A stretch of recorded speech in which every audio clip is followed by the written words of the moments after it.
সারা দেশের আতঙ্ক। Russell's viper সাপ অবশেষে দেখা দিল লালমনিরহাটের পাটগ্রাম উপজেলার জগৎবেড় ইউনিয়নে। গতকাল 23 জুন রাতে পাটগ্রাম উপজেলার জগৎবেড় ইউনিয়নের টংটিংডাঙ্গা নামক বাজারে স্থানীয় লোকজন একটি রাসেলস ভাইপার সাপ দেখতে পান। একের পর এক বিষধর রাসেলস ভাইপার সাপের দেখা মিলছে দেশের বিভিন্ন জায়গায়। ফলে বেশ কিছুদিন ধরেই নদী তীরবর্তী চরাঞ্চলে বসবাস করা মানুষরা রয়েছেন বিষধর রাসেলস ভাইপার সাপের আতঙ্কে। এবার খোদ লালমনিরহাটের পাটগ্রাম উপজেলাতেও দেখা দিল সাক্ষাৎ যমদূত খ্যাত বিষধর রাসেলস ভাইপার।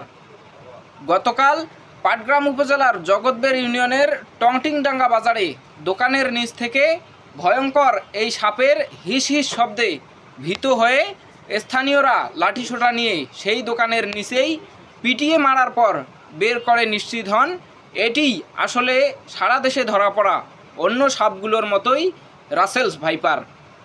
সাপটি মেরে ফেললেও স্থানীয়রা এখন রয়েছেন রাসেলস ভাইপার সাপের আতঙ্কে।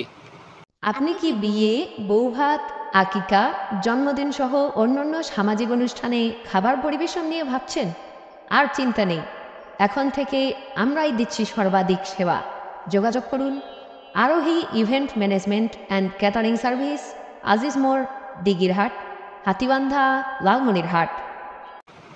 আজ সকালে জগৎবেড় ইউনিয়ন পরিষদের ইউপি সদস্য আলাউদ্দিন সুমন তার এলাকায় রাসেলস ভাইপার সাপ পাওয়ার বিষয়টি স্বীকার করে বলেন, এ বিষয়ে জনসাধারণকে সচেতন থাকার জন্য পরামর্শ দেওয়া হচ্ছে।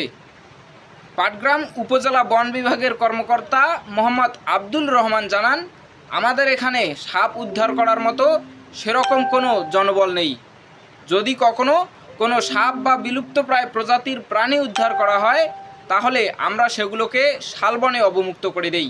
তবে এ বিষয়ে জানতে Lalmonirhat civil surgeon doctor Nirmalendu রায়ের মোবাইল ফোনে কল করা হলে তিনি বলেন তিনি সাপ বিশেষজ্ঞ নন। সারা দেশে ছড়িয়ে পড়া বিষধর রাসেলস ভাইপারের দেখা পেলে আতঙ্কিত না হয়ে সচেতন থাকুন। দ্রুত যোগাযোগ করুন সাপ রেস্কিউ টিমকে। ফরহাদ হোসেন, নেতৃত্বের কণ্ঠস্বর, লালমনিরহাট।